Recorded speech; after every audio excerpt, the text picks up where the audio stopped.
Bem-vindo sempre, muito, né? Agora, em definitivo, essa é a última vez que eu desejo, nesse contexto desse preparatório, boas-vindas a vocês, né? A gente está, então, definitivamente agora, oficialmente falando, no nosso último encontro, nossa última conversa nesse percurso. Já reitero, já venho me antecipando aos agradecimentos desse percurso com vocês, né? Mas agora essa é a nossa, de fato, a nossa revisão de véspera e, portanto, o encontro que antecede a sua prova. Queridos, é natural que vocês possam visitar certa ansiedade, né? Certo temor e afins. E aí eu sempre divido com vocês algumas das minhas angústias na condição de concurseira que também sou, né? Fui por muito tempo, hoje já relativamente estabilizada, sempre tive a felicidade de ser aprovada nos concursos que me submeti, dentre as primeiras classificações. Mas minha mais recente aprovação, né, além de Paulínia, mas a minha mais recente aprovação no município onde eu trabalho, na condição de supervisora de ensino, sempre me ensina muito. Eu sempre volto a ela quando das revisões de véspera com os alunos, porque eu acho que era uma experiência que conta muito a vocês, né? Eu me lembro que eu, eu já estava concursada em 2 municípios, né, no estado e na prefeitura há 15 anos, vinha fazendo alguns concursos, mas eu estava muito estabilizada, né? E comecei, então, a trabalhar com preparatórios para concurso. O ano era 2017. E aí, eis que o município circunvizinho aqui do meu, eu sou de Pirassununga, o município de Porto Ferreira, abre o concurso para supervisor de ensino, diretor e supervisor de ensino. E aí, eu já trabalhando com concurso, um pouco renomada na região, fui procurada por um grupo de lá, formei um grupo com aproximadamente 50 alunas para concurso de diretor e supervisor de ensino, na condição de professor. Eu estava concursada em 2 cargos de professor, né, no estado e na prefeitura, um 15 anos e outro 14 anos. Então, já estabilizada, né, com algumas designações, muito tranquila. E aí, eis que surge esse concurso. Minha mãe me perguntou se eu faria. Eu disse, não, mãe, não pretendo fazer. As alunas me questionaram, eu não tinha pretensão de me inscrever, só de preparar mesmo as alunas. Mas era inusitado porque eu era uma professora preparando indivíduos para um concurso de gestão, né, de gestão educacional. Professora da educação básica na minha zona de conforto já há algum tempo. E aí, em algum momento, os salários eram muito interessantes, né? A possibilidade de visitar uma outra posição na carreira do magistério, na condição de supervisor, era o cargo que talvez me interessasse. Mas eu confesso para vocês, sabe o que eu senti, principalmente? Medo. Eu não queria prestar. Eu disse assim, já pensou se é um passo? Eu estou trabalhando com preparatório para concursos, eu estou formando alunos, né, para passar no concurso, seria o meu batismo de fogo. Era o primeiro concurso que eu faria depois que eu tinha começado a trabalhar com preparatórios. Queridos, eu visitei a maior insegurança, vocês devem imaginar o temor, mas eu disse, eu precisei ser honesta. Comigo, com os meus alunos, eu disse o seguinte, olha, isso também serve para dizer se eu posso ou não continuar nessa carreira de preparatórios para concurso. Se eu estou preparada para preparar os outros, né, significa que eu posso ter um bom desempenho nessa prova. Foram, então, mais ou menos 600 inscritos para 4 vagas, e eu fui com muito medo para essa prova, porque não dizia respeito só a ser reprovada ou não na prova. Até porque, gente, eu já estava concursada nos 2 concursos de professora há muito tempo. Então, para mim, era a prova de fogo se eu continuaria ou não com os preparatórios, né? E aí eu fui para a prova com muito temor, com muita insegurança, vocês não imaginam. E aí, quando eu entrei na sala, tinha um cachorro que latia no terreno ao lado da escola. Eu falei, pronto, que bom. Eu ponho a culpa nesse cachorro. Se alguém perguntar por que eu fui muito mal na prova, porque eu estava certa que eu iria muito mal, né? Eu digo, porque o cachorro latiu a prova toda, né? E aí, ótimo, falei, pronto, eu tenho minha desculpa e me taco nisso, né? Olha o nível de insegurança. Gente, não é mentira, viu? Visitei exatamente isso. Pro meu azar, o que acontece no momento da prova, quando eu sento para começar a prova, o cachorro para. Sabe-se por qual obra o cachorro me para de latir? Eu falei, pois a última desculpa que eu tinha, Dani, pois ele não colaborou. O cachorro, numa postura extremamente ética, disse, querida, é com você, né? Não conte comigo. E para de latir, gente. A hora que o cachorro para de latir, eu falo, lascou. Né? Lascou, porque daí agora é comigo. Então, do alto de quem podia passar naquela prova, mas não devia. Eu sabia que eu tinha condições, eu não tinha o dever. A tranquilidade me visitou, né?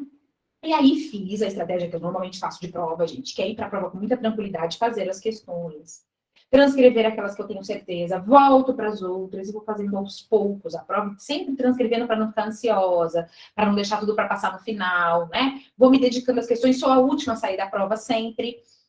E aí, eis que fiz a prova. Mas eu olhava para o lado e via dizer assim, aquela moça vai passar em primeiro, ela não tem inteligente. A cara dela de inteligente. E aí diz um outro, eu falei, aquele lá, já era. E aí, numa situação que vocês não conseguem calcular um misto de conhecimento e ansiedade. Eu era metade conhecimento, metade ansiedade, né? Em alguns momentos da prova, eu cheguei a ser 80% ansiedade e 20% conhecimento. Bem, queridos, isso mesmo, Dani, a já supervisora de ensino em algum lugar do meu lado, sabe aquela sensação de, mas ela já é supervisora designada, ela sabe tudo, né? E eu, da sala de aula, direto para ousadia, né? Quem é essa negrinha que acha, né? Isso. A Patrícia disse que também, ela é metade da ansiedade e a outra também, que eles, a gente é mais que isso, né?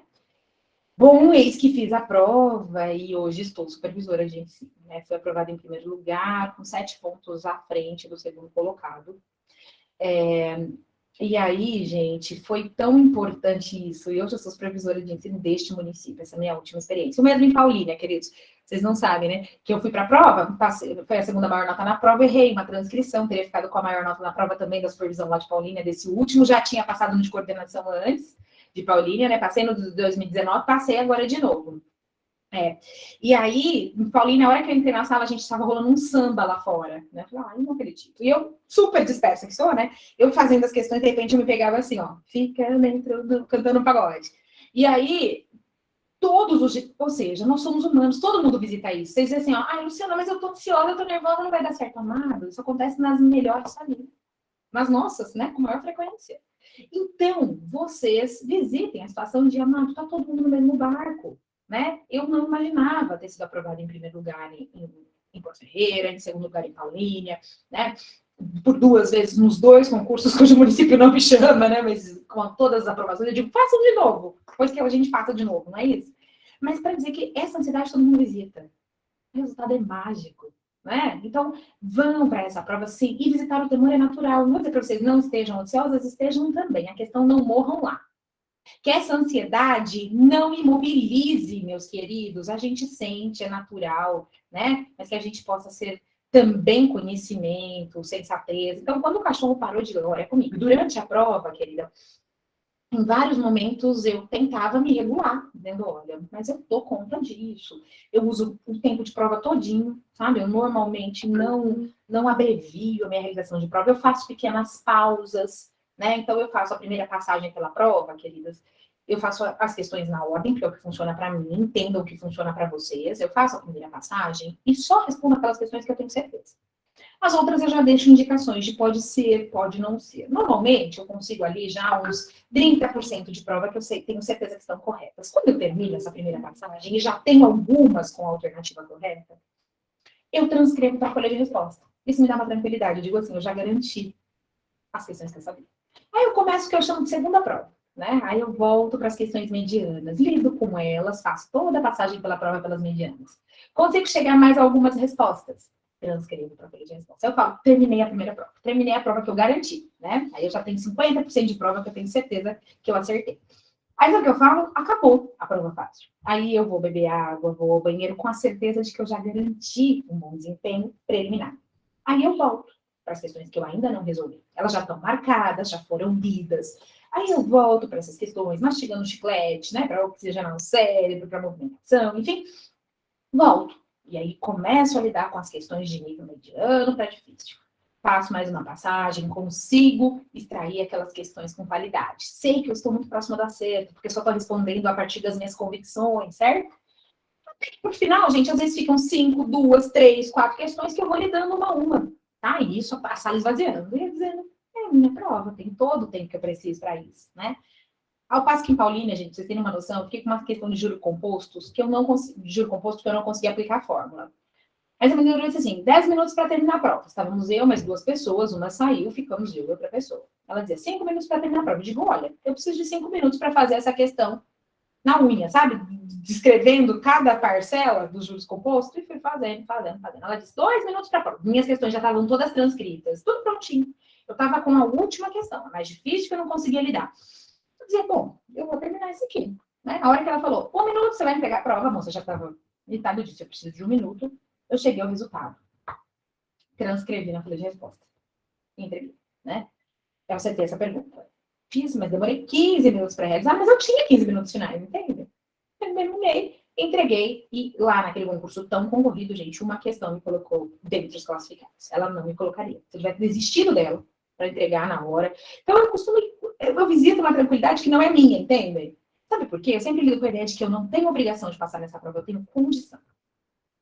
E essa condição me dá potência, me dá crença em mim mesma, né? Me coloca numa condição daquele que mobiliza os seus saberes. Então, meus queridos, eu tenho uma convicção de que vocês não têm obrigação de passar nessa prova, vocês têm condição, tá? E é com isso que eu abro, então, as nossas questões agora de resolução dessa prova, de Suzano especificamente, da banca Nosso Rumo, né? Que é uma banca cujas características foram por nós trabalhadas ao longo de todo esse nosso percurso até aqui, certo? Isso, exatamente. Então, é isso, meus queridos. Fiquei muito bem, viu? E acreditem na potência de vocês. A gente é incrível, viu? A gente é incrível, né? A gente faz o improvável. Já fizemos muitas vezes. Viu, Garita, querida?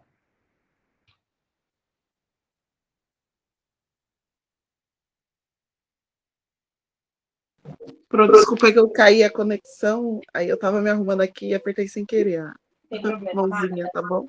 Vamos embora, não tem problema, Rita. Então, turma, podemos? Sigamos então.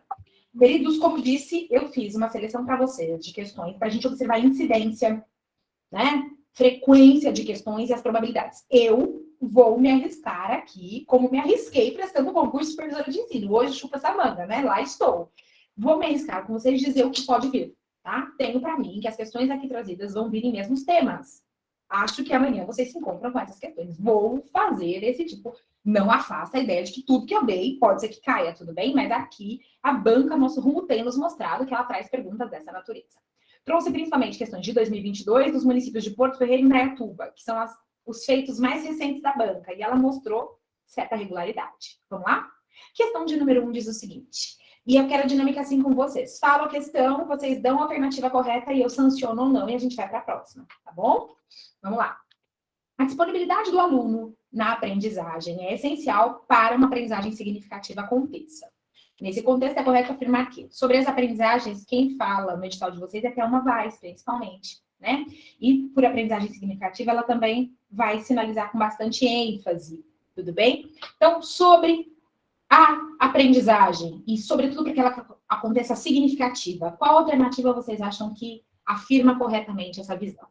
Numa perspectiva construtivista, que é a predominância dos autores da sua prova, construtivistas e pós-construtivistas. Os autores e temas que a banca trouxe, exceto Saviano e Freire, que são mais críticos, né? Nós temos principalmente uma visão de que a aprendizagem significativa nós falamos do bojo do construtivismo, tá? Alternativa A. O aluno empenhado em estudar apenas tira notas.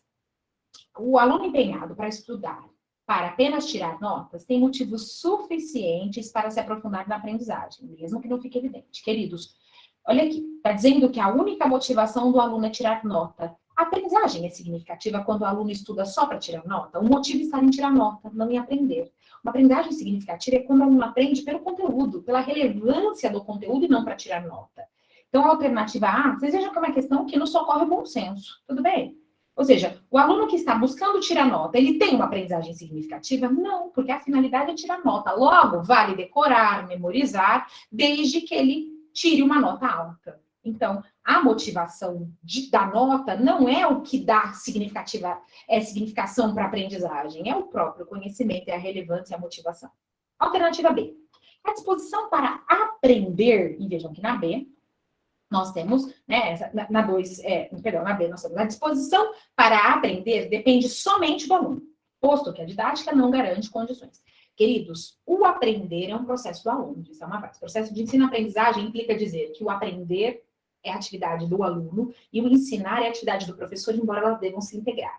Mas daí a dizer que a disposição para aprender vem só do aluno é um equívoco, porque o aluno pode mais ou menos aprender a depender das condições do ensino. O professor pode motivá-lo a partir do ensino para maiores aprendizagens? Sim. Logo, a disposição, poderíamos dizer também motivação para o aprender, não vem só do aluno. Olha a palavra somente, chama atenção. Então, a disposição, embora o processo do aprender seja do aluno, a disposição para aprender está condicionada ao ensino. Quanto mais esse ensino for adequado, né, motivador, maior será a disposição para aprender. Mais chances temos de encontrar disposições para aprender. Então, não é só do aluno. A didática, a condução do professor pode favorecer ou não o interesse do aluno e, portanto, por consequência, maior ou menor disposição. Eliminamos a B pelo somente do aluno, tá? C, embora a aprendizagem seja do aluno, está disposto para, depende das motivações que ele recebe também, extrínsecas também do professor. C, da realização das atividades, deve-se esperar a mesma resposta de todos os alunos, o que indica uma didática bem-sucedida, queridos. Ora, pois aqui é uma visão extremamente tradicional da ideia de que os alunos devam obrigatoriamente apresentar a mesma resposta. Os alunos são por pressupostos diferentes entre si, múltiplos, e por esse motivo, ainda que as respostas sejam diferentes entre esses alunos, elas podem ser corretas, né? Daí o equívoco em dizer que a gente só pode esperar uma resposta, e que isso, quando todos os alunos respondem igualmente, é que a didática deu certo. Ora, a gente vai dizer que quando todos os alunos aprendem, certo? Ainda que venham a tecer reflexões diferentes sobre o que aprenderam, em respostas também diferentes. Eliminamos C. D. Aprendizagem significativa, que é o que pergunta o enunciado, depende de que o aluno tome para si a necessidade de aprender e a vontade. O que é significativo? Quando faz sentido para si. A gente está falando de uma aprendizagem significativa, a gente está dizendo, ela foi verdadeira, ela foi profunda, ela foi substancial. Para ser verdadeira, profunda e substancial, o aluno precisa, então, tomar para si, tornar sua. Quando é significativo? Quando eu entendi, compreendi, nossa, faz sentido para mim, né? Então, ele tomou para si a necessidade e a vontade. As chances dele tomar aquele conhecimento como sendo válido, relevante, importante, é muito maior. A D, gente, perfeitamente adequada. E E, mas ainda vamos eliminar E para ter certeza de que ela é a nossa opção. E, o professor não deve intervir para que o aluno conheça o objetivo das atividades, mas sim para que se afaste dos problemas que elas apresentam. Queridos, primeiro, o professor deve intervir. A questão ainda não dá resposta pronta. A intervenção do professor é na condição de mediador. Então, lembra que a Thelma Vaz disse que um erro da gente dizer que o professor não intervém, aí o aluno fica à própria sorte? Um equívoco, ela diz, isso é muito grave, dizer que o papel do professor não é fazer intervenções. O professor intervém, sim, inclusive informando aos alunos os objetivos das aprendizagens. O professor é aquele que cria situações de ensino para viabilizar as aprendizagens. Ele não dá as respostas, mas ele dá as condições para que os alunos enveredem pelo percurso de buscá-la. Então aí, queridos, e mais importante aqui do que a certa e errada, é o que a gente está retomando de conceito, tá? Aí está incorreta, porque o professor deve ser intervir. E essas intervenções têm que ser no sentido de mediar as aprendizagens que se processam pelo aluno. Viu, gente? Questão de 2022, branca. Atualíssima. Nós vimos isso em Thelma Vaz. Lembram? A aprendizagem significativa se revela em D. Amados, dá para nós essa prova? O que vocês acham? Como foi essa primeira questão extraída assim da banca? Agora, ontem. D, fantástico.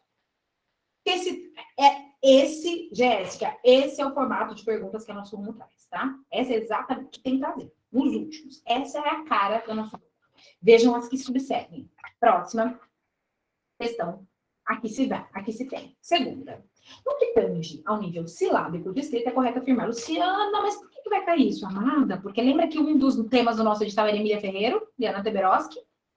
E dentre os estudos de Emília Ferreira e Ana Teberoski, qual se destaca? A psicogênese da língua escrita. Vai cair. Queridos, vai cair. Assim como o cachorro vai parar de latir a hora que vocês entrarem na sala, não vai dar desculpa, tá? Vai cair pelo menos uma pergunta de hipótese de escrita. Tudo bem? Ótimo. Vamos ver como é essa e como vocês lidariam. Acho que eu até trouxe ela para vocês na aula. Essa é de Porto Ferreira, de 2022. Ou muito semelhante. Eles vão mudando um pouquinho a coisa, viu, gente? No que tange ao nível silábico de escrita, é correto afirmar que... Lembra dos 4 níveis? Pré-silábico, a criança usa letras sem relação com sons. Silábico, para cada som, uma letra. Silábico alfabético, ora, ela faz uma escrita convencional sonora, ora ela usa só uma letra para representar a sílaba. E alfabética, que é quando, do ponto de vista fonético, mesmo com inadequações ortográficas, a criança já produz uma escrita, né? Então, vamos lá. Mas ela está perguntando aqui, ó, sobre o nível silábico. Pode. O que a banca pode fazer para vocês? Trocar o nível. Então, ela vai perguntar sobre o pré-silábico. pode perguntar sobre o silábico alfabético. Que virar questão sobre o nível de escrita, gente, eu arriscaria meu rico dinheirinho. Que não é tão rico assim, nós sabemos. Tudo bem? Então, vamos lá. Aqui ela perguntou sobre o silábico, poderia ser outro nível. Ela poderia inverter, descrever o nível aqui e trazer os nomes para você identificar qual é. Aqui, nesse caso, ela optou por trazer o nome do nível e as descrições para vocês identificarem, tá? Então, vamos lá, ó. A primeira. As crianças nesse nível não relacionam a escrita e fala. Quem não relaciona escrita e fala é o primeiro nível, pré-silábico. Ela está perguntando do silábico, então não é A. B. Nesse nível, tem um início a hipótese silábica. Eu disse aqui, a quantidade mínima de letras exigida para cada palavra possa ser lida. Então, aqui, ó, quando eu vou escrever, por exemplo, pato, pato, a criança visita o conflito, ela usou só 2 letras, né? Para escrever a palavra pato, porque ela usa uma letra para cada sílaba e ela acha muito pouco. Ela visita um conflito, vem lá e coloca mais uma. Então, na fase, daí ela começa a entrar no pré-silábico. Mas nessa fase, ela começa a visitar o conflito entre usar uma letra para cada sílaba e a quantidade de letras que começa a ficar pequena. Porque como ela põe uma letra para cada sílaba, ela visita o desconforto de que parecem poucas as letras que ela está se utilizando. É na fase silábica que isso acontece. Já nascendo, a possibilidade dela construir a próxima fase, que é a silábica alfabética. Ou seja, de fato, nem sempre uma letra dá conta da sílaba. Né? No caso de pato, eu precisaria do P e do A, e do T e do O. E quando ela caminha para essa reflexão, ela está na direção da escrita alfabética. Olha que lindo. Pode ser B. Pode ser B. C. A criança, nesse estágio, usa uma forma gráfica para registrar palavras com 2 sílabas, passando, assim, da hipótese silábica para a alfabética. Qual é a hipótese que ela passa da silábica para a alfabética? É a silábica alfabética. Então, não é a silábica. Não é C. A fase de transição entre o silábico e o alfabético é o silábico alfabético, né? D. A análise de fonema a fonema, sonzinho a fonezinho, feito pela criança, surge a partir desse nível. Quando ocorre a representação. Então, ela percebe que para pá, só o P não dá. Ela percebe que o som do P é pá, que precisa do A para fazer pá. Então, ela não passa a olhar agora para o som, para o nome da letra, mas para o seu som. Onde ela consegue escrever uma escrita fonema a fonema. O que é o fonema a fonema, gente? Essa é uma escrita silábica. Ela usou só o P para escrever pá. Ela usou uma letra como se ela fosse uma sílaba. Agora, quando ela põe o P e o A, ela pôs o fonema. A, pá.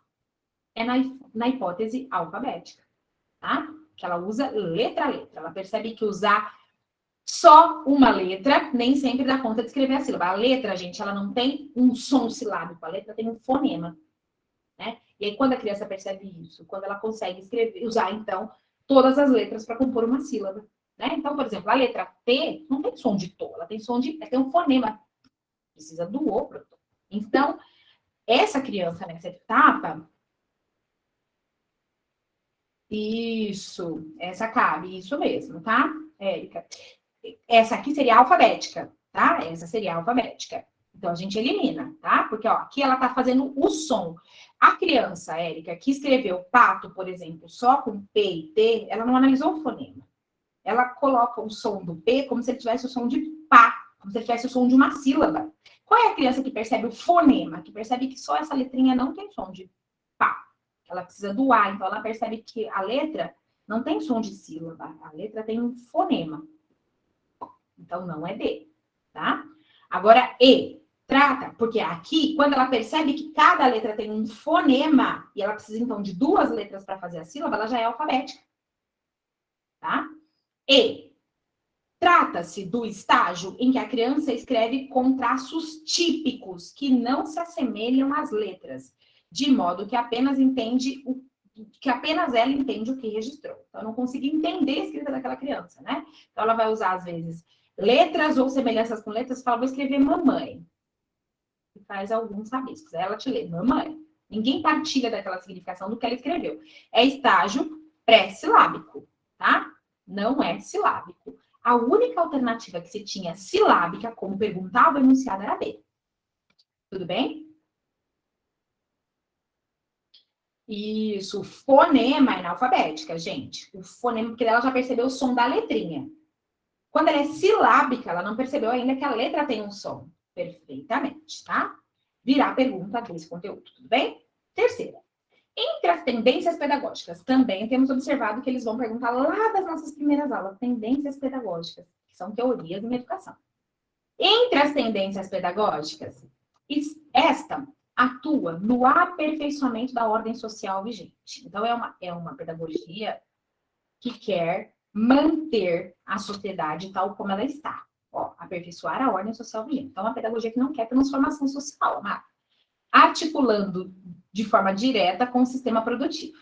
Então, ela quer adaptar para o capitalismo, gente. Então, é uma teoria liberal. Não é uma pedagogia crítica, não é uma pedagogia progressista. Ó, que perfeito, ó. Leiam o enunciado, escavuncho que o examinador te disse. Ele falou assim, ó, entre as tendências, ele está falando de uma que adapta para o capitalismo, que molda os indivíduos para o sistema produtivo. Então, não é a pedagogia freiriana, não é nenhuma pedagogia. Para isso, defende uma tecnologia comportamental, defende um método. Tem como interesse gerar indivíduos preparados para o mercado de trabalho. A pedagogia do capitalismo perfeita, que adequa até na forma, que treina, né, que prepara, que põe toda a lógica do capitalismo dentro de si, que acha que a escola, quanto mais se assemelhar à empresa capitalista, melhor vai preparar os indivíduos. Diante do exposto, qual é essa pedagogia, gente? Progressista jamais. Progressista é crítica. Progressista não quer moldar os alunos para o capitalismo, mas formá-los críticos.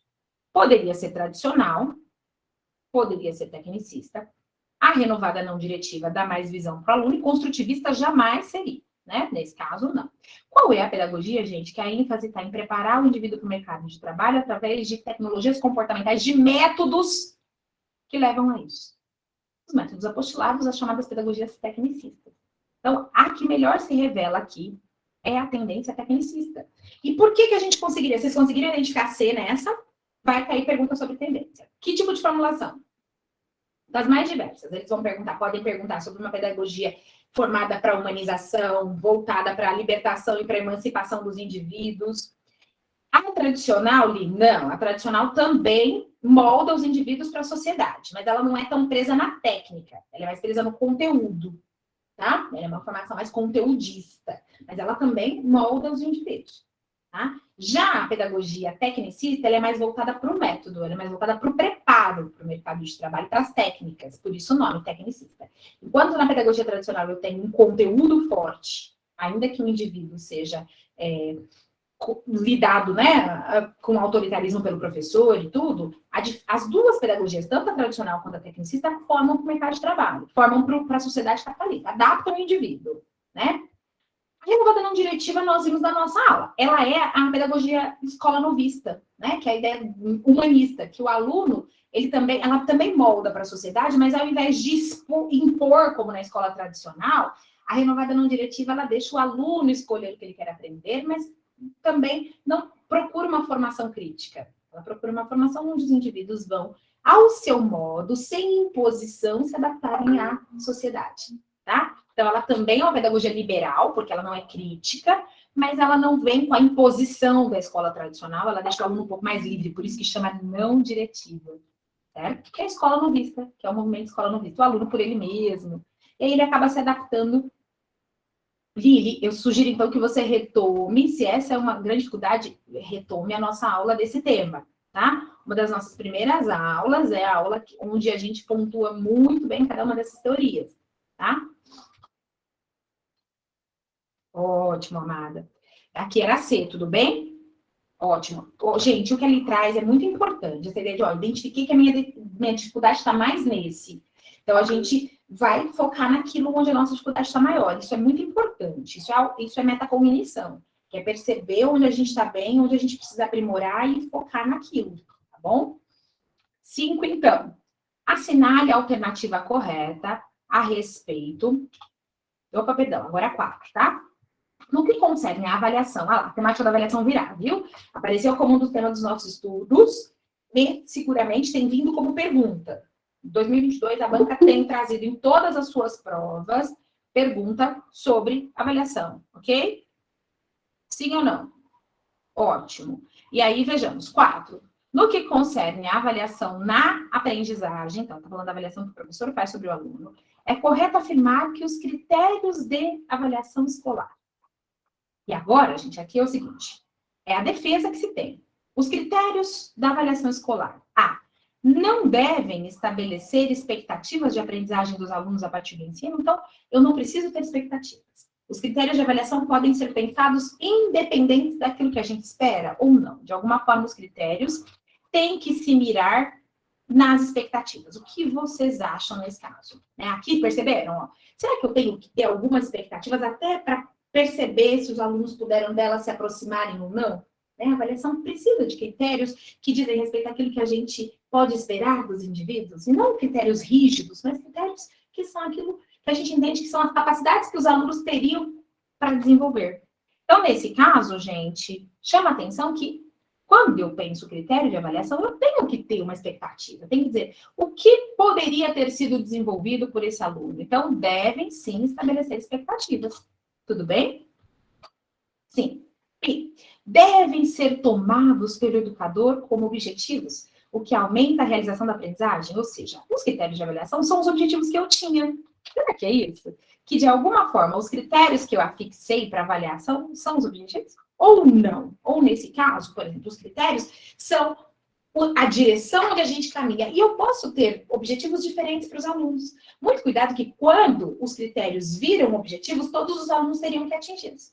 Quando a gente lida que o critério é uma referência, os alunos podem atingir diferentes objetivos nesse caso. Então, muita atenção aqui, porque alguns podem ter ficado tentados a responder B. E aí, eu acho que foi uma das questões mais difíceis da banca nesse momento, tá? Alguns ficaram entre B. Vamos lá, vamos eliminar ela por enquanto. C. Já eliminamos a A, tá? Mas a B não. C. Sempre os critérios de avaliação. O que são os critérios, gente? Sobre quais critérios eu vou avaliar a produção do aluno, né? O que eu busco naquela avaliação? Sempre expressam todos os conteúdos que foram trabalhados no ciclo. Será que seria possível que um critério expressasse todos os conteúdos de um determinado ciclo? Não, os critérios, na verdade, recortam alguns conteúdos, né? Ou seja, a avaliação processual, eu vou selecionar alguns critérios. Então, esses todos aqui já estavam significativamente equivocados. A C não é, tá? B. Os critérios explicitam expectativas de aprendizagem, desconsiderando os objetivos em cada ciclo. Queridos, aqui é verdade, até que estava tudo bem, né? Os critérios explicitam as expectativas que a gente tinha, certo? Mas será que a gente desconsidera os objetivos do ciclo na interlocução? Eu tenho, ao mesmo tempo, objetivos, e esses critérios vão apresentando essas expectativas gradualmente. O erro está aqui, ó, de desconsiderar os objetivos. Eu tenho que pensar critérios dialogando com os objetivos, certo? Então, o erro na B ficou depois da vírgula. Tem gente que lê até a vírgula, para aqui e já diz que está certa. Ao desconsiderar os objetivos nunca podem ser desconsiderados. Então, não é D. E os critérios apontam as experiências educativas às quais os alunos devem ter acesso. Queridos, e agora nós estamos entre B e E. Qual vocês escolheriam? Ficamos entre duas. O que é o dilema mais comum de vocês na prova vai ser esse. Eu não tenho dúvida, e eu quero dar muito destaque a essa questão de número 4, porque eu não tenho dúvida que vocês estão bem preparadas aqui. Normalmente, quem está bem preparado vai encontrar esse dilema na questão de número 4, que é ficar entre duas questões. Qual deve ser a estratégia que com tranquilidade vocês vão utilizar para escolher entre elas? Porque a maior parte de vocês sinaliza E e não B como sendo correta. Por que vocês escolheriam, vocês aqui me reportaram no chat, que escolheram E? Por que a E e não a B? Que elementos lhes levaram a essa escolha? Diga-lhe, perfeito. Querido, eu não posso cobrar uma máxima na avaliação. Eu não posso cobrar aquilo que eu não dei. Então, se o meu critério de avaliação tem que ser o seguinte, eu vou olhar para os objetivos, mas se eu não trabalhei aquela experiência educativa, eu não tenho como cobrar. Ficou claro? Deflagrou? Então, assim, o critério de avaliação tem que ser o seguinte, eu tenho objetivos para o ciclo, mas até o momento eu só ofertei experiências educativas, né, dessa natureza. Eu tenho como cobrar na avaliação experiências que eu não oportunizei? Eu tenho como exigir dos estudantes experiências que a gente não ofertou? Não. E sendo assim, os objetivos vão sempre ser a nossa referência, mas ao fixar os critérios para determinada avaliação, eu também preciso olhar para, eu oportunizei? Porque às vezes, queridos, os meus alunos vão mal por quê? Porque eles não tiveram acesso a experiências educativas. E aí é evidente que ao cobrar, né, elementos cujas experiências não foram ofertadas, a gente não tem condição de saber. Exato. Por isso, acertada e corretamente, vocês escolhem E como sendo a alternativa correta. Parabéns, meus queridos, certo? Aí a gente chega à questão de número 5. Todas, nosso rumo, todas de 2022. Assinale a alternativa correta a respeito da teoria do desenvolvimento, segundo ele me falou. Luciana, vai vir Piaget, Vygotsky e Vallon? Sim. Sim para um dos três, ou sim para os três, tudo bem? Então, podem esperar a pergunta de Piaget, Vygotsky e Vallon. Tá bem? Vamos ver aqui veio de Vallon, agora em 2022 em Porto Ferreira. Para Vallon, a criança não é essencialmente emocional, o que leva a se constituir rapidamente um ser sociocognitivo. Gente, para o Vallon, a primeira manifestação consciente da criança é a emoção. Ela chora para comunicar ao adulto que ela precisa ser atendida nas suas necessidades. Então, ela é essência e primeiramente emocional. É da emoção que mais tarde surge a socialização e a cognição. Né? A primeira manifestação intencional da criança, o movimento é a primeira manifestação inata. Depois emocional. A criança chora antes de pegar o objeto. Ela se comunica emocionalmente. O bebê, né? Então, para o Vallon, a criança é, sim, essencialmente emocional. Porque é das emoções a primeira manifestação consciente que as outras surgem. Por isso que a teoria do Vallon dá tanta importância para a afetividade, especificamente na sua manifestação emotiva. Então, não é A por dizer que ela não é essencialmente emocional. Para o Vallon, ela é, sim. Lembram-se? B. A compreensão das coisas pelas crianças em seus primeiros 3 anos de vida não depende dos outros, vistos que elas se diferenciam do ambiente. Queridos, o Vallon é um interacionista. Assim como Piaget, assim como o Vygotsky, o Vallon vai dizer que a criança precisa da interação com o meio e com os outros, principalmente o Vallon, porque quando ele fala que a criança é essencialmente emocional, é com o outro que as emoções se significam, se relacionam. Então, nos 3 primeiros anos de vida, o Vallon diz que a criança depende sim dos outros. Pense o bebê. Ele depende que o adulto entenda o seu choro, entenda as suas manifestações emotivas para poder atendê-lo. Então, as crianças, elas ainda não se diferenciam do meio e dependem do outro para terem atendidas as suas necessidades, anseios e para a significação, inclusive, destes. Não é B. Ela depende sim. Né? Ela se desenvolve pelo outro, na interação com o outro. C. Antes de falar, a criança se comunica pela imitação. Antes mesmo da fala, a criança, o bebê, por exemplo, né? Você diz para ele, ele vai imitar o adulto ao andar, ao sentar. Então, antes de falar, já há uma comunicação na criança, inclusive pela imitação.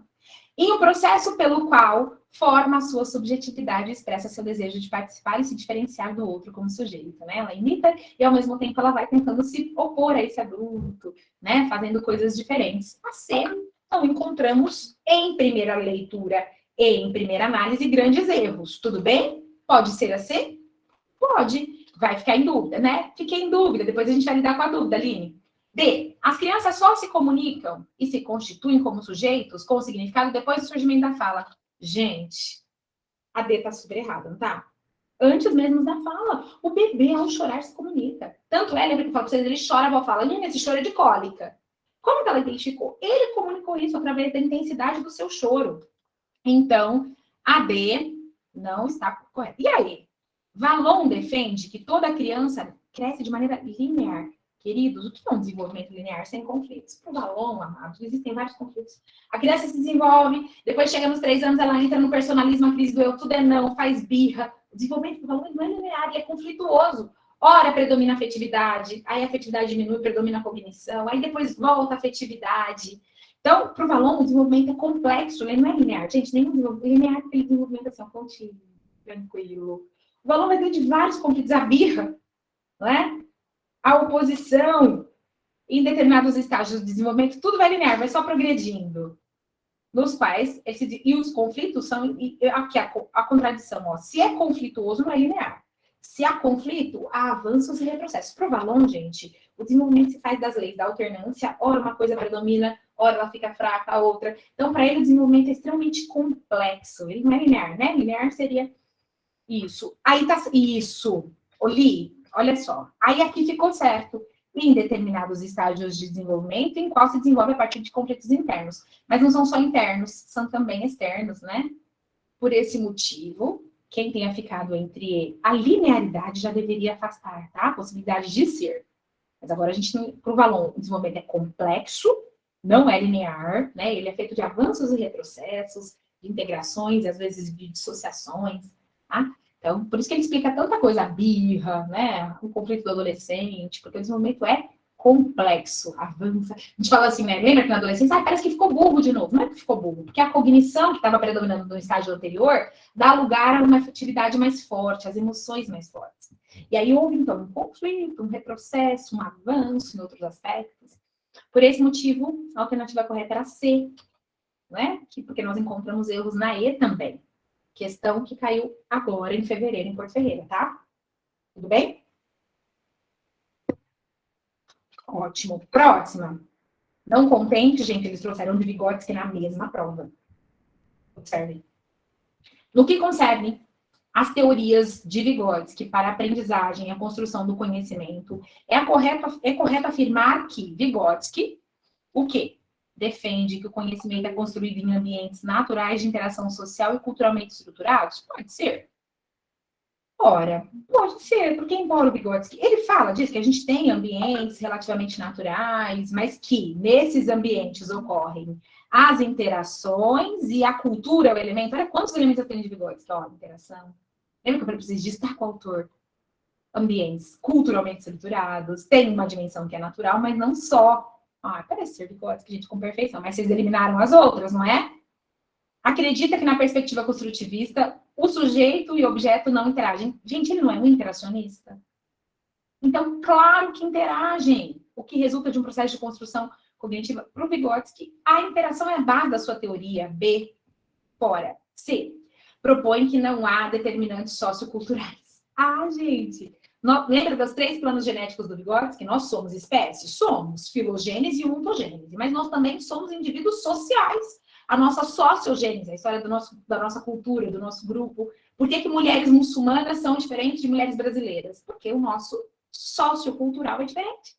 E nós não somos diferentes do ponto de vista biológico, nós somos diferentes do ponto de vista dos hábitos, dos comportamentos, da forma de ver o mundo.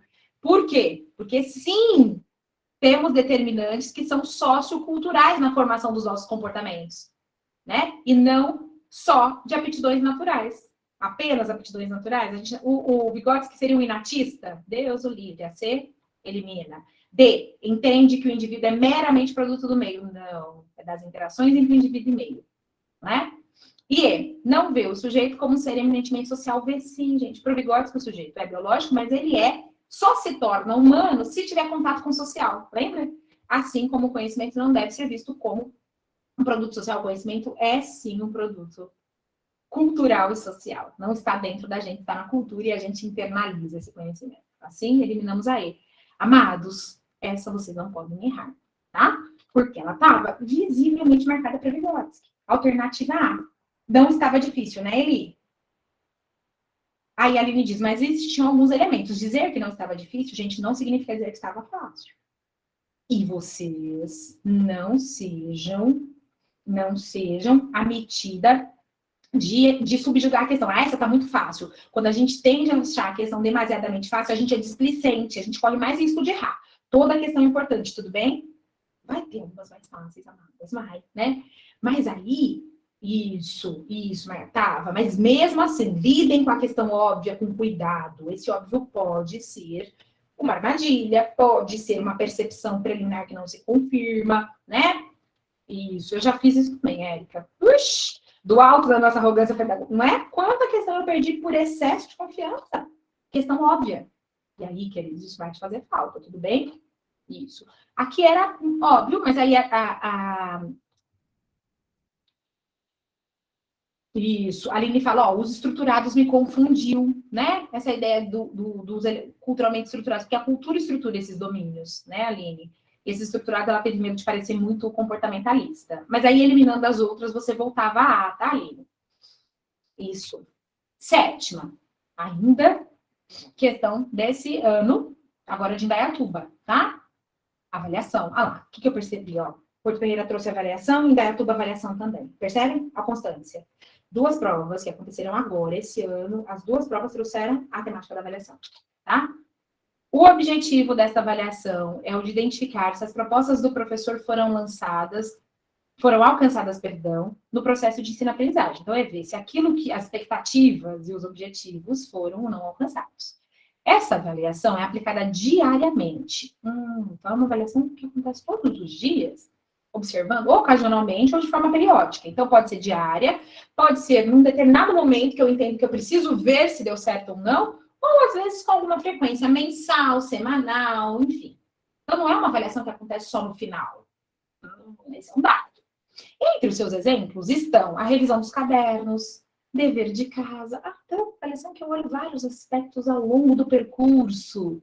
Como é a avaliação, gente, que a gente tem de processo? Qual é a avaliação que não olha para um produto em específico, mas para as diferentes atividades? Bom, assinale a alternativa que corresponde à definição desse acima. Essa avaliação que não se tem só prova, só final, né? Ela é contínua, ela é diagnóstica, ela é somativa, ela é autoavaliação ou ela é formativa? Vocês ficariam entre duas aqui, eu tenho certeza. Por que a banca foi complicada nessa pergunta? Parece fácil, tá? Mas ela traz algumas sinonímias. E aí elas poderiam te induzir ao erro. Vamos separar todas aquelas... É uma autoavaliação? Não. Porque aqui, ó, é o professor identificar se os objetivos foram alcançados. Não é o próprio aluno refletir. Então, não é autoavaliação. Embora a autoavaliação seja importante, o enunciado não descreve uma autoavaliação. Então, ele não perguntou se é importante ou não. Ele perguntou, o que eu descrevi aqui, classificamos como autoavaliação é importante? Super. Mas a descrição do enunciado não é de uma autoavaliação. Por isso que a gente elimina a autoavaliação. Tudo bem? Não porque ela não seja importante. Tranquilo? Também não é uma avaliação somativa, porque a avaliação somativa é aquela que acontece no final do bimestre, no final do ano, que tem por finalidade olhar o produto e não o processo. Também não é diagnóstica, porque a diagnóstica ela não acontece durante o percurso, durante o processo. A diagnóstica acontece no início do processo, para identificar os conhecimentos prévios, o ponto de partida. Então, ela não é a diagnóstica nesse caso, certo? Bem, aí nós ficamos entre duas. Novidade de ficar entre duas, gente? E aqui a nosso rumo se espelha na VUNESP. Aqui a banca irmã chamada para conversa é a VUNESP, certo? Por quê?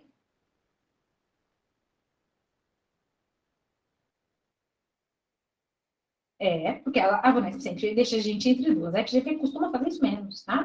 Ela é contínua, ela é formativa. E agora?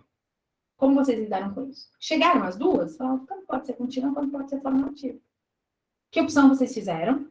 Por qual motivo? E como puderam lidar com isso? Chegaram essas duas ou não tiveram não viveram esse dilema? Me contem. E aí? Aqui nós tínhamos um imbróglio, queridos.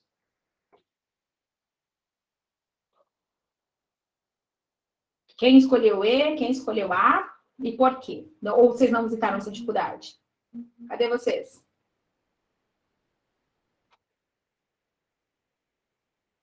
A C, de fato, não era, tá, queridos? Vamos lembrar que a somativa é a de final. É a de produto, né? Fim do bimestre, fim do ano. Isso. Joia. Entre E e C. E por que nós vamos optar por E? Porque nesse caso é a somativa que melhor descreve. O direto na E, melhor ainda, Vânia. Porque embora a avaliação seja sempre contínua, e por contínua eu entendo que ela perpassa todo o processo, a classificação da avaliação se dá em 3 termos: diagnóstica, formativa e somativa. Diagnóstica é quando ela diz respeito à temporalidade. Diagnóstica é quando ela abre os processos de ensino-aprendizagem, para eu ver os conhecimentos prévios, o ponto de partida dos alunos. Ela é formativa, sempre que ela for processual, né? E ela é somativa quando ela for de final, do fim do bimestre, que ela reúne todas as competências, tá? Então, sempre, aquela avaliação que eu faço diariamente, olhando, eu estou vendo o processo. A avaliação processual é a formativa. Toda ela é contínua. Quando eu faço tanto diagnóstica, quanto formativa, quanto somativa, ela foi contínua no ano letivo. Então, o conceito de avaliação processual se tem como avaliação formativa, ainda que a contínua também possa se revelar como aquela que acontece por um período mais extenso. Tudo bem? Diagnóstica no início. Formativa no processo. E somativa no final. Isso. A contínua é uma característica da avaliação como um todo. Então, ela é contínua quando eu tenho tanto ela diagnóstica, quanto formativa, quanto somativa. Porque ela deu todo o processo, né? Ela é contínua com relação a não ter interrupções, isso. E eu tenho certeza, Dani, por isso que é bom errar na hora que a gente está estudando. Não erra mais, eu tenho certeza. Contínua é uma característica da própria avaliação, desde que ela perpasse todo o processo de ensino-aprendizagem, hora diagnóstica, hora formativa e hora somativa. Tá? Essas a gente não erra mais, né? Uma característica, muito bem pontuou a Margarete. Muito mais do que um tipo de avaliação, uma característica, né? 8, da avaliação como um todo. Especialmente da processual, da formativa, mas a avaliação pode ser contínua quando ela se dá diagnóstica, formativa e somativa, inclusive. 8ª, queridos, olha só. Conceito. Questão recente, nosso rumo, olha o conteúdo. Conceito. Tem questão lacunada, só que olha que difícil. Não é. Eu tenho 3 afirmações e 3 espaços, um em cada delas. Eu tenho que descobrir que responde em cada um desses espaços. Alguma coisa é o termo atribuído à educação desenvolvida fora dos estabelecimentos de ensino, ou que ocorre sem planejamento. Geralmente, é o tipo de educação que transcorre nos espaços de atividades culturais, amigos. Ora, não é educação escolar, não é educação formal, é uma educação mais livre. Aí não lembra, você não, calma, olha para as alternativas, ele vai te dar dicas. Você tem as opções lá. Segunda, alguma coisa, define-se como qualquer tentativa educacional organizada e sistemática que normalmente se realiza fora dos quadros do sistema formal de ensino. Então, nós temos uma educação também organizada e sistemática, mas não é escolar, é fora do sistema de ensino. E a terceira é a educação oferecida nas escolas, com níveis, cursos e graus. Gente, é a educação que a gente faz. Qual é, né? Formal, informal. Então, basicamente, ele quer que a gente se utilize dos conceitos de educação formal, não formal e informal. Tudo bem? Então, em 1, 2 e 3, nós temos essa definição. Vamos lá. A educação que acontece na escola, vocês acham que ela é formal ou não formal? Ela é, as opções que eu tenho da última. Se quiserem no seguro, vai na última, que é a que a gente oferta na escola. Onde a gente organiza, formaliza. É formalizada, é estruturada, é pensado? Ótimo. Então, a educação escolar, gente, é uma educação formal. Então, eliminem as alternativas que falaram que a última seria informal, Então, ela não é informal, ela não é não formal, ela é necessariamente formal. Olha isso.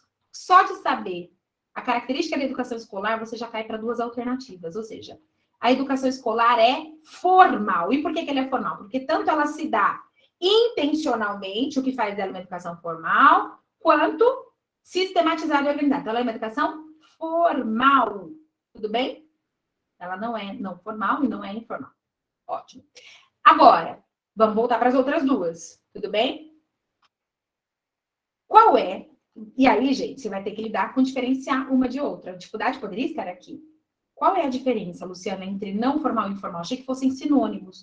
O próprio enunciado nos diz, né? O próprio descritor nos aponta. Vocês conseguiriam lidar com essa característica na questão? Um pouco confusa, requereria algum cuidado de vocês para vocês não incorrerem em erro. Mas ao diferenciar, nós conseguiríamos fazer isso como? Observem comigo. Olha só. Vamos lá. Quando ela é informal, gente, ela é a forma mais condimentar de avaliação. Informal pensa que ele é diferente da não formal. O informal seria fluido, que acontece em espaços, gente, que a gente nem tem por intenção educar. No clube, por exemplo, acontece educação informal. Os indivíduos estão se relacionando, interagindo na família, no contexto cultural. Ela seria, pois, informal. Pensa nos contextos mais despojados, não é isso? Informal. Agora, o não formal é quando, embora ela não aconteça na escola, ela tem uma certa intenção. No partido político, né? Entende?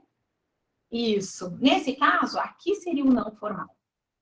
Define-se pela forma de tentativa, uma educação estruturada e tudo, mas que não acontece na escola, né? Então, informal seria despojado. Pensa assim, o outro não. A gente quer também educar, mas não é no espaço escolar. É o não formal. Qual é a alternativa que eu tinha? Informal, não formal e formal. B. É legítimo. Essa foi de mãe para filho, Jéssica? Mitidese. É? Ótimo. Foi a mãe da gente que fez? Excelente. Patrícia, boa estratégia. Gente, vocês estão muito bem. Eu estou muito confiante. Muito, muito, muito. Ótimo. D. Sim.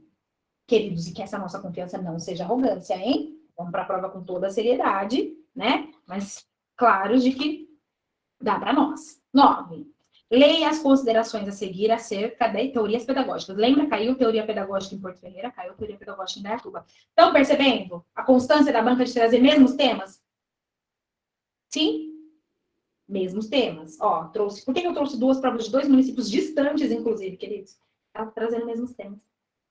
A banca vai cair pergunta de Piaget, Vygotsky, Vallon, vai cair tendência pedagógica, vai cair avaliação. Tá bom? Vamos lá. Vai cair hipótese de escrita. De novo, 4 afirmativas. Temos que julgá-las em verdadeiras ou falsas. Ok? Isso mesmo. Então, vamos lá. Questão de número 9. Vamos ler as afirmações. Enfatiza sobre teoria pedagógica. Então, vai falar sobre pedagogia tradicional, tecnicista, escola. Tudo bem? Enfatiza a profissionalização e modela o indivíduo para integrá-lo ao modelo social vigente. Então, é uma pedagogia que quer profissionalizar os indivíduos e adaptá-los à sociedade. Então, ou é tradicional ou é tecnicista. Né? Tudo bem? 2. A formação de um aluno crítico e criativo depende justamente da bagagem de informação adquirida e domínio de conteúdos consolidados. Ah lá, mas a ideia do Saviani, eu preciso do conteúdo mais crítico. Então, não é tradicional. Valoriza o conteúdo, mas quer uma formação crítica.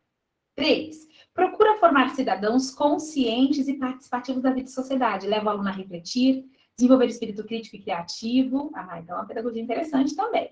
4. O aluno não é apenas sujeito da aprendizagem, mas é aquele que aprende com o outro e seu grupo social produz. Vamos ver as opções que a banca dava. Tecnicista, tradicional, progressista, sócio-interacionista. Tradicional, ó, então vejamos. Basicamente, ele está trazendo as pedagogias progressistas, tradicionais e assim por diante. E aí, como foi lidar com essa? Qual a alternativa que vocês julgaram corretas? Identificaram? Não posso dar resposta ainda, mas vou auxiliá-los nesse processo. Vamos voltar para a primeira. Eu falei para vocês, ou é tecnicista ou tradicional. Enfatiza a profissionalização, modelo social vigente. Essa é mais voltada para profissionalização. A escola tradicional é mais conteudista do que profissionalizante, é o tecnicismo.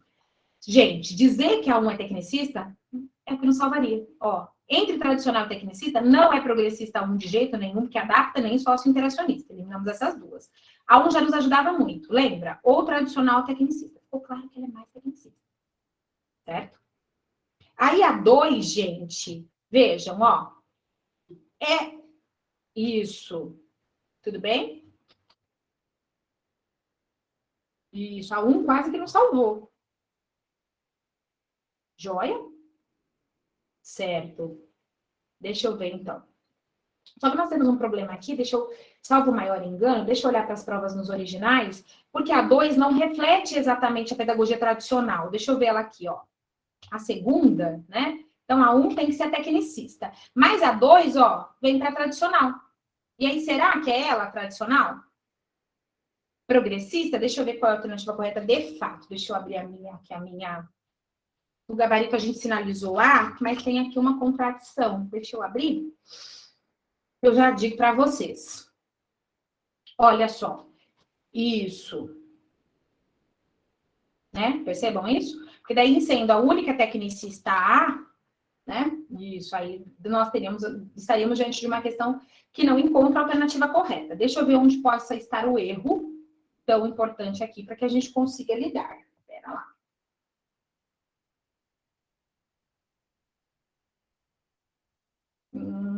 Deixa eu chegar aqui. Né? Porque se a 1 é visivelmente tecnicista, né? Porque daí se é o contrário, se a 2 defende uma mais crítica, gente, aí a nossa opção, né, seria a libertária aqui, a 1 acaba sendo a tradicional.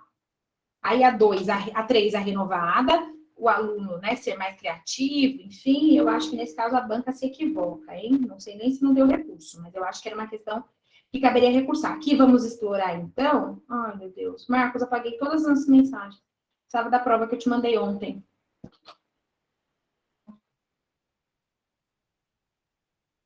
Exatamente. Tá? Então, nesse caso, ó, quando a gente chega aqui, a 1 é visivelmente tecnicista, mas a 2 não é tradicional. Né? E aí, vamos lá, ó, o aluno, o sujeito da aprendizagem, mas aquele que aprende com o outro, a última também ajudaria. Ó, a 4, o que ela fala? Sócio-interacionista. Né? A 4 é sócio-interacionista. Então, a gente teria que ficar com uma opção onde a 4 seja sócio-interacionista. Então, ó, ou é A ou é C. Tudo bem? Ó, ambas sócio-interacionistas. Ou é A ou é C. Feito? Então, a gente tem claro que a 4, então vamos deslocar. 4 seria sim sócio-interacionista. Ou A ou C. E aí a gente consegue, né? Talvez construtivista. Ficamos entre essas de novo. E a terceira? Progressista, progressista ou renovada? Vamos para a terceira. Ela diz assim, ó. Procura formar o cidadão consciente e participativo na sociedade. Leva a refletir, a desenvolver o espírito crítico e criativo. Olha, o espírito crítico, gente, a gente tem nas teorias críticas. Aprender o seu contexto social é progressista, não é? Então, ó, não é renovada. Eliminar. Então, é progressista. Então, ficou sócio-interacionista ou construtivista? Sócio-interacionista progressista. O problema é que o erro está na 2, não é? Nessa formulação. Certo? Marcos, você ouviu o que eu pedi? Sim. Para ser correto, gente, né? Para a gente ter uma alternativa, o que vocês escolheriam aqui? A que mais se aproxima e depois a gente recursaria, né? Nesse caso, a formação de um aluno crítico e criativo depende justamente... Ah, não, na verdade, queridos, a banca está correta. Retoma. Ó, vocês me induziram a erro e eu... A formação de um aluno crítico e criativo depende da bagagem de informação adquirida e dos domínios dos conhecimentos consolidados. Não está dizendo que ela tem um compromisso com ele. Talvez, nesse sentido, a banca tenha sinalizado que pudesse ser a tradicional. Escolham A, mas aí eu embarcaria com vocês num possível recurso, né? Mas a gente escolheria a alternativa A. Por quê? Porque a palavra crítica aqui é reveladora da ideia de que talvez fosse o objetivo dela. Tá? Mas ela depende da bagagem, então ele precisa da bagagem de informação, é bastante conteudista. Mas quando faz alusão a um aluno crítico e criativo, afasta a escola tradicional por pressuposto, não é?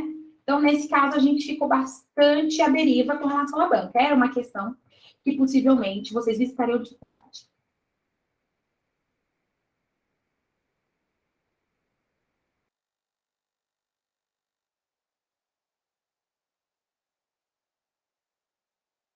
Deixem de responder porque você acha que dá recurso.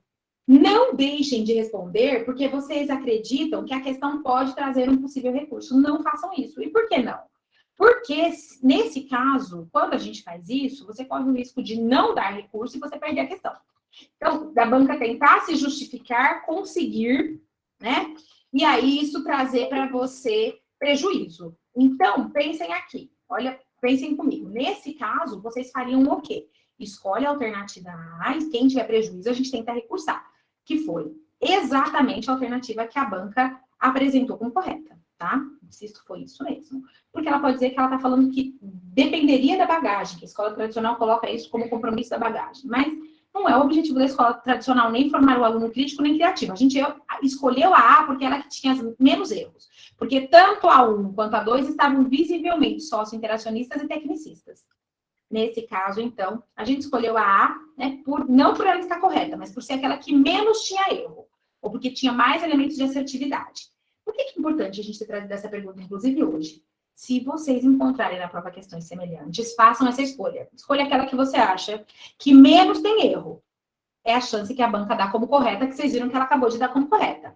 Depois, quem tenha tido prejuízo, a gente recursa. Tudo bem?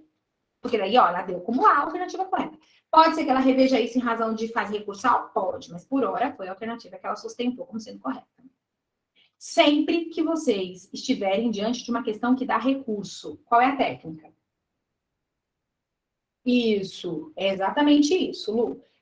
Façam essa escolha. Tô diante de uma... Tem gente que, antes de questão que possivelmente vai dar recurso, não responde, contando que ela vai ser eliminada. Aí é um risco muito grande. Pensem o seguinte: vai dar recurso, mas o examinador vai dar como correta essa. Escolha a que ele vai dar como correta. É pôr o examinador no bolso, eu brinco, sabe? Escolham a que ele vai dar como correta. E depois, vocês, então, a gente recursa quem não tenha feito essa escolha, tá?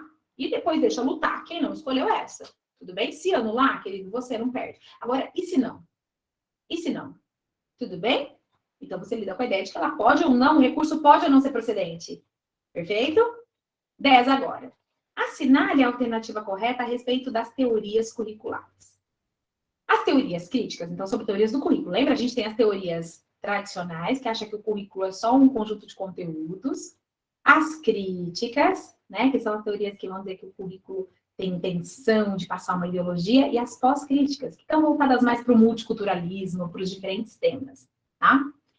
E aí, vejamos, as teorias críticas consideravam que o currículo tradicional atuava como legitimador do modus operandi dos preconceitos. Então, os críticos vão dizer que a escola tradicional passa a cultura dominante. Sim, os críticos dizem isso. A 10 pode ser A?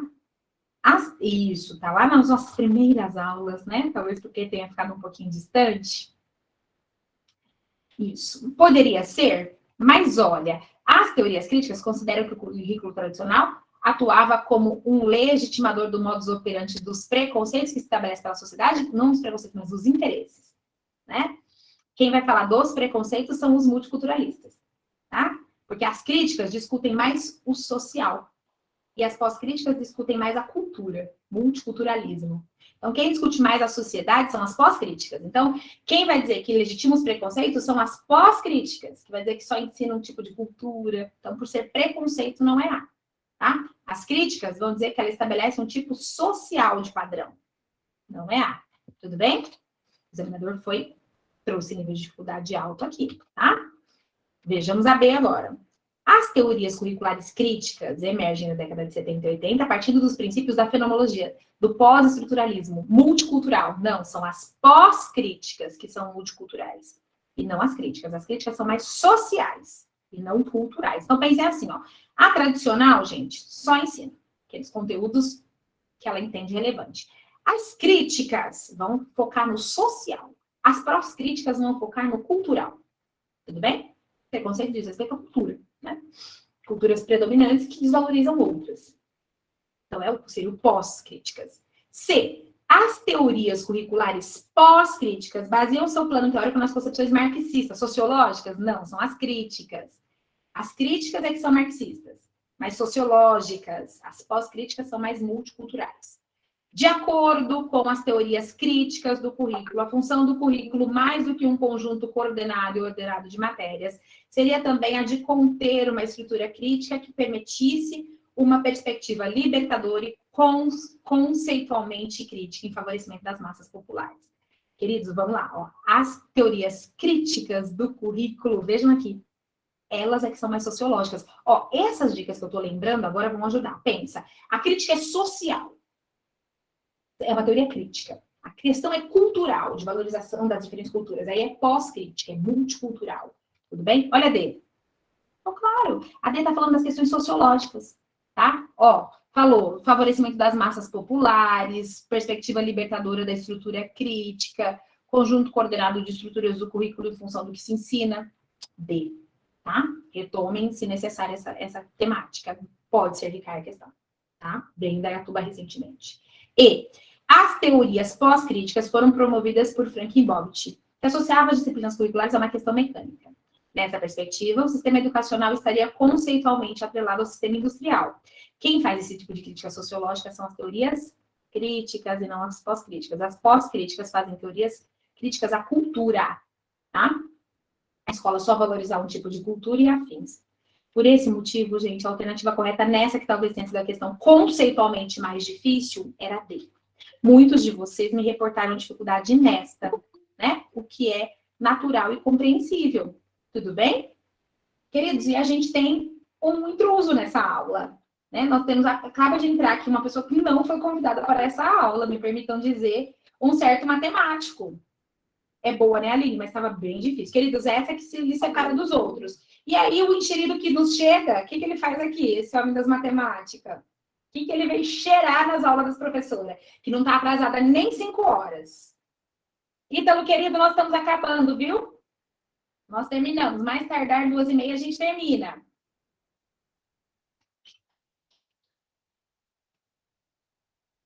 Tudo bem? Mentira, já estamos acabando. E deixa eu com as minhas meninas, seu possessivo, competidor. Amados, vamos para 11. Ignoremos a presença dessas pessoas que não convidadas foram para as aulas favoritas das alunas. 11. Leia abaixo as considerações sobre as ideias pedagógicas de alguns autores. Vamos lá? Ideias pedagógicas de alguns autores. Lembra que veio o nome de gente, nome de autor? Saviano, Paulo Freire. O que a banca fez? Ela traz uma ideia e pede para você dizer de quem é. Quem defende o processo de evolução do indivíduo como aquele que depende da capacidade biológica, em conjunto com o meio ambiente, afetando algumas formas do seu desenvolvimento. Quem é esse sujeito que vai falar que existe um determinante biológico e que na interação com o meio acontece? Segunda, atribui um papel importante às relações sociais e ao desenvolvimento intelectual. Por isso, essa corrente pedagógica que teve origem pelo seu pensamento ficou conhecida como sócio-construtivista, sócio-interacionista. Ah, amada, já sabemos quem é esse, não precisa nem olhar as alternativas. Quem é o terceiro? Que defende que o pensamento infantil passa por 4 estágios. Sensório-motor, pré-operacional, o pré-operatório, operacional concreto, ou operatório concreto. Ah, isso aqui, gente, gritou o nome dele todinho para nós. Se havia dúvida, assim como o Vygotsky já tinha gritado no anterior. Sim. 4. Propôs a criticidade dos alunos em sala, considerando que o ensino era oferecido pelas escolas, qualificado como educação bancária. Quem é esse livro que chamou a educação tradicional de educação bancária? E quer, então, uma formação humanística, libertadora. É o professor Paulo Freire. Paulo Freire chamava a educação tradicional de bancária. A gente criticava, porque ele falava que nela a gente deposita conteúdo e tira no dia da prova. Educação bancária. Temos Vygotsky, Piaget e Paulo Freire, né? Vamos aí do último? Vamos lá. Tem isso, ó. Paulo Freire, Piaget e Vygotsky. O primeiro, quem se tem? Quem vai falar? Ah, teve gente que tendeu a achar que aqui poderia ser o Piaget, né? Ah, Luciana, porque falou da capacidade biológica em conjunto com o meio ambiente, não falou do... Teve gente que, num primeiro momento, gente, achou que a 1 pudesse ser Piaget. E aí veio para cá. Depois tinha Vygotsky, aí só percebeu que não era quando viu o Paulo Freire invertidos aqui. Tudo bem? Então, aqui era uma estratégia de resolução. Quem imaginou que o 1 pudesse ser Piaget, cuidado, porque daí desconstruiu toda a lógica. Então, tinha que voltar e retomar. Então, ficou mais claro o Vygotsky na segunda, o Piaget na terceira e o Paulo Freire na última. Ele fez dizer que, embora a afetividade não aparecesse, por óbvio, só poderíamos afirmar que o valor seria 1. Mas não estava claro que era o valor de pronto. Muitos acreditaram que era o Piaget. Como a gente ia perceber que o valor era 1? Depois da gente ter certeza que as 3 seguintes eram de Piaget, de Vygotsky, de Piaget e de Paulo Freire nessa ordem. E aí, na C, combinando o conhecimento de vocês com estratégia, é que vocês conseguiriam escolher na 11, né? A C como sendo a correta. Prestaram atenção aqui? Cuidado para não se levar pela primeira impressão. Quem se levou pela primeira impressão de Piaget, caiu. Né? Aqui se derrubou. Depois precisou se reconstruir para chegar na C. Não foi isso, basicamente? Insisto para vocês, quando falo que vai vir pergunta de Piaget, Vygotsky, Vallon, Paulo Freire, por meio, Saviani, pode aparecer. Estou dizendo, tá? E a 12 agora, pergunta de PPP. Indaiatuba trouxe, Porto Ferreira não, pode ser que venha, tá? E aí, com ela, a gente encerra essa nossa conversa. Exato, Dani. A eliminação ajuda e construir o todo. A estratégia de aquelas que você tem certeza. Tá bom? Vamos na 12. Tava boa, né? O projeto político-pedagógico é um documento particular e de autonomia de cada escola. Pronto até aqui? E, portanto, pode apresentar diferentes estruturas e elementos. Abaixo, sugere-se alguns componentes importantes. Primeiro, a contextualização, a história e caracterização. Segundo, o diagnóstico de indicadores educacionais. Terceiro, então, primeiro, a realidade, o diagnóstico, né? Tanto a contextualização quanto o diagnóstico. 3, missão, visão e princípios, que é aquilo que a gente pretende, aquilo que a gente acredita. E 4, fundamentação teórica e base legal. E depois, o plano de ação, como a gente vai desenvolver isso. Assinale a alternativa correta quanto ao detalhamento dessas 5 estruturas que tem que ter o PPP, desde a contextualização até a operacionalização. Tudo bem? A contextualização histórica e caracterização contempla os elementos como objetivos de aprendizagem dos alunos. Não, gente. Fica claro que não, na 12? A contextualização histórica contempla quais elementos? Não, os objetivos, está em princípio, valor, né? Em fundamentação teórica e base legal, não está na fundamentação histórica. Eliminar? Tudo bem? B. O diagnóstico de indicadores educacionais é importante para gerar a compreensão de que o PPP é um documento embasado e respaldado em diretrizes. É o diagnóstico da fundamentação teórico-legal. Então, ele trouxe a definição e trocou. O diagnóstico gente. Não se define aqui. A importante compreensão do PPP como um documento embasado, eu teria onde? Na fundamentação teórica e legal, e não no diagnóstico. O diagnóstico traz dados da realidade. C. Missão, visão e princípios é importante para gerar engajamento em torno de uma visão e objetivos comuns. E aí? É o que a gente quer, é o que a gente pretende, são os nossos objetivos? Sim, a missão tem que ser compartilhada entre todos, a visão também. É aquilo que a gente acredita. A C parece estar perfeita. Vamos ver se tem erro em D e E. Fundamentação teórica e base legal contempla os elementos de indicador. Isso aqui é diagnóstico, amada, né? Isso, são os indicadores educacionais. Então, não é fundamentação legal. Ele foi trocando, vocês perceberam? Plano de ação. É importante para identificar os pontos fortes para plano de ação, é o que a gente vai fazer. É a operacionalização, também equivocadamente definida. Qual é a única que está com a definição certinha? A missão, a visão e os princípios. Todas as outras ele foi trocando para confundi-los. Por esse motivo, a definição perfeita se tem em C. Ficou claro? O plano de ação é a forma como a gente vai operacionalizar aquele projeto, colocar ele em prática. Então, identificar os pontos fortes e fracos é diagnóstico, né? Então, não seria E. Tudo bem? Sim ou não? Sim. Queridos, o gabarito ele segue, né, para fortalecer isso, dizendo que a prova vai vir mais ou menos nesses elementos. Mas antes de passar a bola para esse meu querido professor Ítalo, que deve dar um intervalinho para vocês, né, eu queria me despedir de vocês. De novo e mais uma vez, mas com todo carinho.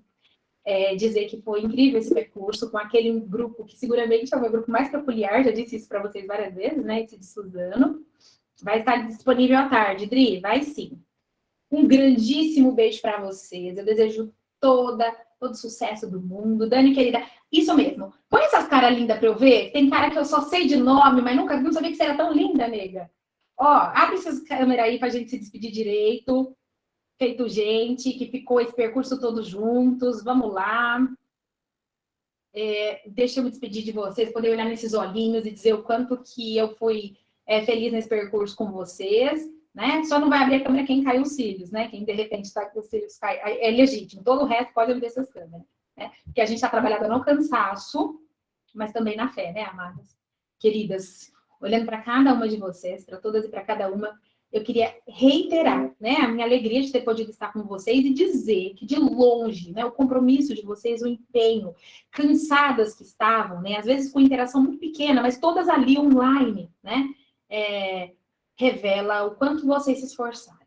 Que amanhã possam lhes encontrar a tranquilidade e a sorte. Diz assim, nossa, Luciana, você vai desejar sorte para a gente? Eu vou. Sabe por quê? Porque não é legítimo que alguém que se empenhou tanto possa não ter sorte.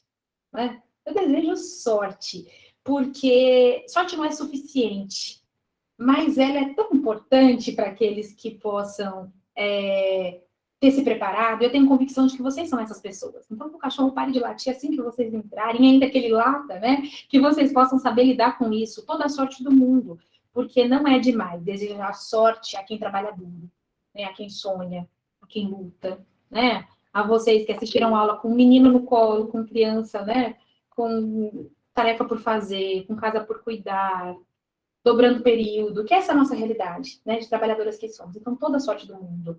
Porque eu acho que alguém que se empenha tanto, né? Alguém que se empenham tanto no processo, encontrar sorte é fortuna, né? Então, eu desejo também sorte. E queria dizer, sobretudo, que amanhã meus pensamentos estarão com vocês, viu? Que no momento da prova vocês possam lembrar que tem em mim uma torcedora, né? Alguém que vai emanar todas as energias positivas para que seus sonhos possam se fazer realidade. Então, eu desejo uma incrível prova para vocês, que vocês possam ter tranquilidade para colocar, para poder mobilizar no momento da prova todos os saberes que vocês carregam já há muito tempo, né, de educação, e deste percurso que nós trilhamos juntos. Boa prova para vocês. Sucesso, né, e que vocês possam conquistar este e muitos dos seus outros sonhos, tá? Vou estar com vocês na torcida. Um beijo, minhas queridas. Tudo de melhor, viu? Sucesso, minhas queridas. Ótima prova!